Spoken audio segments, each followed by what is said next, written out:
ทเทเลคอมสุนทรียภาพแห่งการสื่อสารโพลิแซดของแท้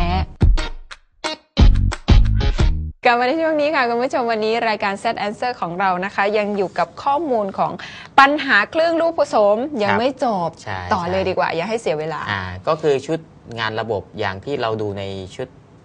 ในภาพนะครับจะเป็นชุดเก่ากับชุดใหม่การผสมเนี่ยถ้าเกิดว่าตรงที่เป็นตรงกลางที่เป็นตัวมิกเซอร์เห็นไหมครับถ้าเราใช้เป็นตลับแยกเมื่อไหร่เนี่ยท่านจะเจอปัญหาทันทีเลยเพราะว่าการที่เราจะไปผสมโดยใช้ตลับแยกข้างในจะไม่มีตัวกรองสัญญาณนะครับหรือว่าตัวที่จะบล็อกไม่ให้มันกวนข้ามกันกลับกันถ้าเป็นมิกเซอร์จะมีการบล็อกเรียบร้อยเลยข้างในจะมีพวกขดลวดมีค่าซีมีอะไรต่างๆเนี่ยที่จะกันการรบกวนข้ามซึ่งกันและกันฉะนั้นเนี่ยเมื่อท่านไปใช้ระบบอย่างนี้แล้วเนี่ยต่อไปท่านจะเลิกใช้ตลับแยกเพราะว่าท่านจะเห็นผลทันทีเลยว่ามันต่างกันเยอะมากนะครับการที่มิกแบบนี้เนี่ยจะเจอบ่อยกับชุดที่ท่านไปแก้ปัญหาหรือว่าไปเพิ่มเติมเดี๋ยวนี้เนี่ยหลายที่เขาเนี่ยเขามีชุดเก่าซึ่งบางครั้งก็ไม่เสียเพราะว่าช่องอย่าลืมนะครับช่องเพิ่มทุกวันเลยเดี๋ยวนี้ช่องมันเริ่มไม่พอบางคนจะเอา40ช่องด้วยซ้ำซึ่งผมก็ไม่ทำให้เพราะว่าปัญหาคือ40ช่องเนี่ยมันไม่สามารถจะส่งได้ดีคือมันส่งได้แต่ไม่ดีมันเยอะไปในระบบนี้นะครับแล้วทำไมไม่เสนอเขาเป็นแบบ D2R ไปเลยเป็นบางคนต้องการช่องเยอะๆเนี่ยผมเลยให้เป็นมอสไปเพราะว่าห้องเขาเยอะครับห้องอาจจะ400ห้อง500ห้องอย่างเงี้ยถ้า D2R เนี่ยถามว่าทำได้มันทำได้นะมันไม่ใช่ทำไม่ได้แต่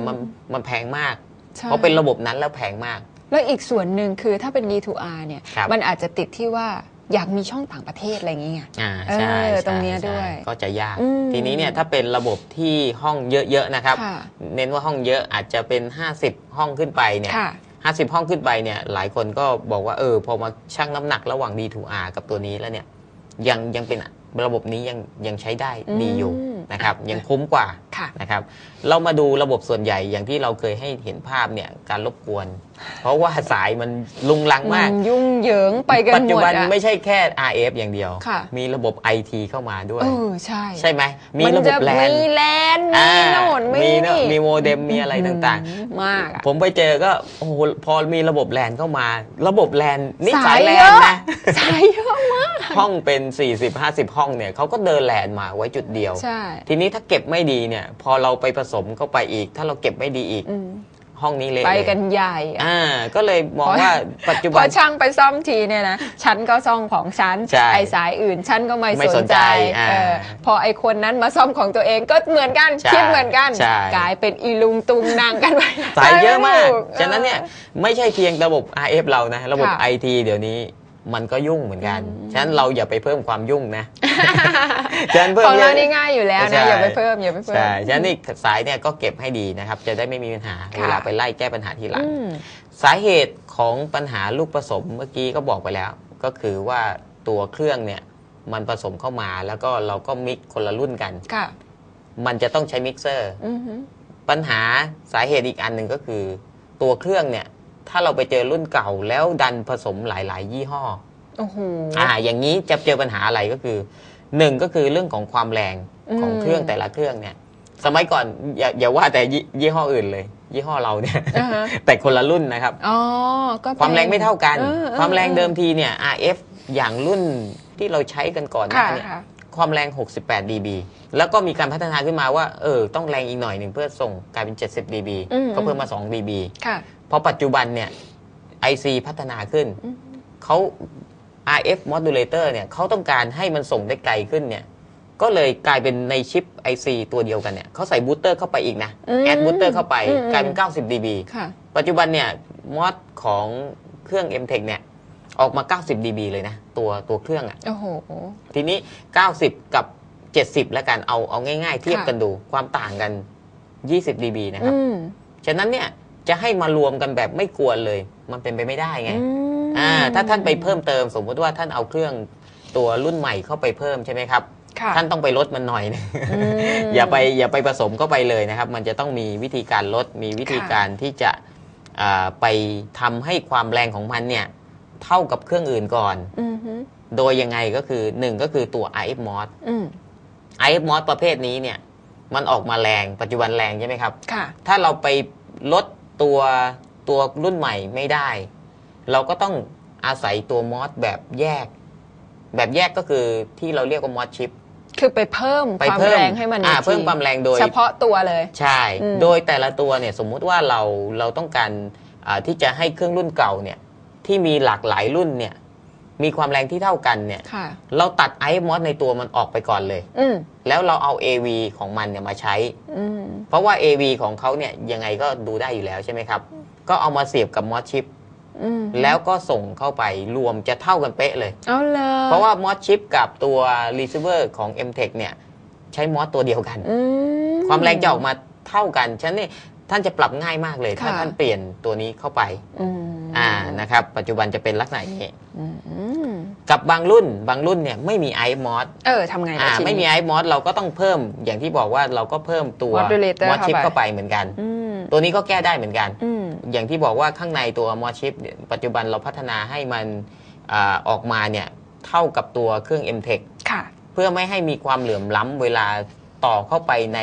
คอมไบเนอร์ปัจจุบันคอมไบเนอร์เนี่ยก็จะมีอยู่แบบที่มีเครื่องเขาเรียกว่าตัวฟิลเตอร์อยู่แล้วภายในฉะนั้นเนี่ยเมื่อท่านผ่านตัว MOS chip แล้วออกมาเนี่ยท่านต้องใส่ OCF ซึ่ง OCF เนี่ยถ้าไม่ต้องซื้อแล้วปัจจุบันในคอมไบมีอยู่แล้วมันก็พร้อมเรียบร้อยอยู่ในนั้นเพียงแต่ท่านจูนให้ตรงกับช่องที่ต้องการแค่นั้นเองแล้วก็มันจะกรองออกมาสัญญาณก็จะเหลือช่องที่เราต้องการใช้งานจริงๆแล้วก็รวมเข้าไปอันนี้ท่านก็จะแก้ปัญหาเรื่องของเครื่องที่มันแต่ละรุ่นเนี่ยมันไม่เท่ากันได้เลยไม่งั้นเนี่ยท่านจะไปปรับแต่ละเครื่องให้มันเท่ากันมันทำไม่ได้ไงเพราะมันออกมาจากตัวมันอย่างนั้นเลยครับมันอ่อนเนี่ยบางคนบอกว่าเราไปใส่บูสเตอร์ได้ไหมแต่ละตัวโอ้ท่านควบคุมไม่ได้หรอกเพราะว่าสัญญาณรบกวนเนี่ยมันเยอะพอท่านไปขยายปุ๊บเนี่ยสัญญาณรบกวนก็จะขึ้นมาอีกพอขึ้นมาอีกเนี่ยเราคอนโทรลไม่อยู่กลับกันถ้าเราเปลี่ยนจากตรงนั้นเนี่ยเอาแค่ AV มาแล้วมาต่อเข้าผ่านมอสที่เป็นแบบภายนอกนะครับแล้วเอาตรงมอสตรงนี้เนี่ยมาผสมเข้าไปเนี่ยท่านจะได้ความแรงที่เท่ากันทุกช่องเลยโดยการแก้ปัญหาแบบนี้น่าจะดีกว่ากับการที่เราจะไปใช้ตัวมันแล้วไปแก้ปัญหาที่ชุดของมันเองหมายความว่าเราจะไปลดหรือเพิ่มที่ IF-MOS ของเครื่องไม่ได้นะครับท่านแก้อย่างนั้นมันจะผิดวิธีการแล้วก็จะไม่สามารถรวมให้สัญญาณชัดได้แต่อีกเรื่องหนึ่งที่เราจะมองข้ามไม่ได้ก็คือบูสเตอร์อย่างที่บอกว่าส่วนใหญ่เนี่ยไอชุดงานระบบเนี่ยอาจจะไปรองรับกับตึกที่มันเก่ามากๆเขาเคยทำมาระยะหนึ่งแล้วอะไรเงี้ยบูสเตอร์อาจจะเก่าไปเป็นปัญหาเหมือนกันเพราะว่าตรงนี้เนี่ยล่าสุดเลยไปเจอก็คือลูกค้ามีชุดระบบเดิมอยู่แล้วต้องการเปลี่ยนชุดเดิมเนี่ยคือชุดเดิมมันอาจจะไม่ดีหรือว่ามันพังไปแล้วใช่ไหมครับเขาก็เลยจะเปลี่ยนให้เป็นย่าน S-band ทีนี้เนี่ยพอไปส่งเข้าไปเนี่ย S-band ปุ๊บเจอปัญหาเลยว่าทีวีถึงแม้จะเป็นรุ่นใหม่ก็ตามไปดูข้างล่างห้องล่างสุดนะครับกลายเป็นเมสโนคือไม่ชัดเลยเขาก็เลยโทรมาปรึกษาก็เรามาวิเคราะห์ดูก็ลองถามก็ดูว่าตึกมันเก่าไหมอะไรเงี้ยเขาบอกว่าตึกนานแล้วใช้เป็นคอนโดนานแล้วอะไรเงี้ยก็เลยให้เขาไปไล่ดูปรากฏว่าเราไปเจอว่าบูสเตอร์เนี่ยเป็นแบบรุ่นเก่าก็คือมีโลไฮยูแต่โลไฮยูเนี่ยมันจะตัดสัญญาณ S-band ทิ้งก็คือสัญญาณที่เราส่งนั่นแหละถูกตัดทิ้งไปนะครับมันจะแหว่งตรงนั้นพอดีเลยฉะนั้นเนี่ยถ้าเกิดว่าเขาหาตำแหน่งบูสเตอร์เจอให้เขาเปลี่ยนบูสเตอร์ตัวนี้แหละให้เป็นแบบตลอดย่านหรือแบบไวแบนนะครับเดี๋ยวนี้เป็นไวแบนทั้งหมดแล้วเพราะเราใช้ตลอดย่านใช่ไหมครับก็ไปเปลี่ยนตรงนั้นซะก็หายทีนี้มันมีตัวเลือกอีกว่ากรณีที่เขาจะเปลี่ยนบูสเตอร์เนี่ยเขาอาจจะบอกว่ามันต้องไปเพิ่มค่าใช้จ่ายแล้วทำยังไงถ้าไม่เพิ่มค่าใช้จ่ายคือไม่ต้องเพิ่มบูสเตอร์เลยก็ให้ส่งเป็นย่านยูเพราะว่าช่องไม่เยอะที่เขาไปส่งอาจจะ10หรือ14ช่องใช่ไหมครับแล้วห้องเนี่ยมันมีการทดสอบคือเขาลองส่งยูเข้าไปแล้วมันชัดแสดงว่าระบบสายภายในเขาใช้ได้ระบบบูสเตอร์วางไว้ก็ใช้ได้เพียงแต่ว่าระบบที่เขาจะเปลี่ยนคือ HN หรือหัวจ่ายแค่นั้นเองก็เลยลองให้เขาเอาเซตยูไปใส่เขาก็ใช้ได้ ในบางกรณีต้องเป็นอย่างนี้เหมือนกันเพราะว่าเขาไม่ต้องไปเสียอะไรครับเพราะ HN เนี่ยสามารถที่จะเปลี่ยนเป็น U ก็ได้เป็น S ก็ได้แล้วแต่เราทีนี้เขาลองแล้วไงครับว่า U เขาส่งผ่านแน่นอนไปดูห้องท้ายสุดU มันชัดนะแสดงว่าให้ไปเปลี่ยนเป็น U แล้วกันก็เอามาเปลี่ยนก็ใช้ได้เหมือนกันนี่เป็นการแก้แบบไม่ต้องเสียเงินเพิ่มต้องพิจารณาไปนะบางทีแบบว่าไม่ต้องไปเสียอะไรที่มันเยอะเกินเหตุผมก็ไม่แนะนำนะเพราะบางครั้งเนี่ยบอกลูกค้าว่าคุณไปเปลี่ยนบูสเตอร์สิไปเพิ่มเขาคิดตังค์มาแล้วไงคิดตังค์มาแล้วเขาจะต้องไปเสียตังค์เพิ่มทำไมใช่ไหมครับก็ไปแก้เป็นเคสไปแต่กรณีที่เราไปลงเองหมดอย่างเงี้ยไม่เป็นไรถ้าเราลงใหม่ทั้งหมดใช่ไหมครับอันเนี้ยเราก็ใส่บูสเตอร์ทีเดียวเลยใช่ไหมครับอันนี้ลงทุนใหม่ไม่มีปัญหาใช้ได้เหมือนกันนะครับโอเคกับอีกเรื่องหนึ่งสุดท้ายที่บอกว่าจะรู้ได้ยังไงว่าระบบที่ส่งเนี้ยส่ง S band ได้อันนี้ก็เป็นวิธีการเหมือนกันว่าเราจะต้องเข้าใจก็คือเราเมื่อกี้ผมบอกแล้วว่าตัวเครื่องปัจจุบันนะครับ receiver เนี่ยมันสามารถที่จะส่งได้ตลอดย่านอยู่แล้วนั่นแหละเป็นข้อดีแล้วเป็นเครื่องมือชนิดหนึ่งที่เราเอาไปส่งก่อนเลยเมื่อกี้บอกแล้วว่า IF ของเครื่องรุ่นใหม่เนี่ยปัจจุบันเนี่ยออกมา90 dB 90 dB เนี่ยเหมือนบูสเตอร์อยู่ในตัวหนึ่งเลยท่านสามารถที่จะเอาเครื่องเนี่ยต่อตรงๆเลยนะเครื่องเดียวเลยไม่ต้องผ่านอะไรนะครับแล้วก็ต่อเข้าไปในระบบแล้วส่งในย่าน S band ดูว่าทีวีในนั้นเนี่ยลองไปจูนดูทีวีเก่าที่สุดที่ท่านเห็นน่ะในนั้นน่ะจูนดูว่ามันรับได้ไหมไอ้ที่เราจะส่งเนี่ยถ้ารับได้อย่าไปจูนแค่ย่านเดียวนะครับให้ลอง VLO แล้วก็ S band อาจจะเป็น S10 สุ่มมา S10 S30 S40 สมมุตินะครับลองสักตรงท้ายเบาสุดอ่อนสุดกลางแล้วก็สัญญาณสูงสุดแม้กระทั่งอยู่ก็ต้องเทสเพื่ออะไรเพื่อดูว่าสายเขาเนี่ยระยะยาวยังใช้ได้อีกนานไหมถ้าเกิดว่าสายเขาเนี่ยส่งไป U ก็ชัด S ก็ชัด Low ก็ชัดอย่างนี้แสดงว่าท่านส่งอะไรก็ได้ระบบได้แน่นอนผ่านเลยนะครับก็ตรวจสอบง่ายๆง่ายไม่ยากนะครับสุดท้ายให้พี่เล็กสรุปนิดนึงค่ะครับก็คือ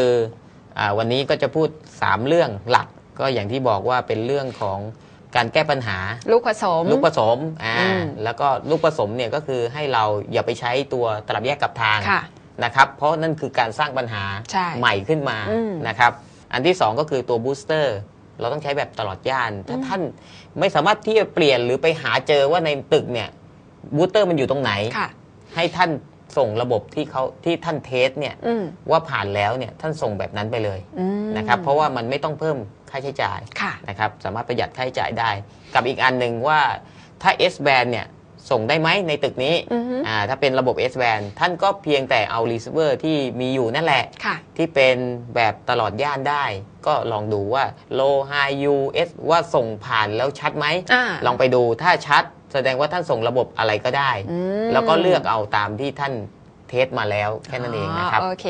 แต่หากใครที่ยังมีข้อสงสัยอยู่ก็สามารถที่จะโทรเข้ามาสอบถามพี่เลี้ยงนะคะก็คือ MTech ได้เลยตลอดเวลาทำการนะคะวันนี้แซนเซอร์หมดเวลาแล้วค่ะคงต้องลาไปเพียงเท่านี้สวัสดีค่ะครับ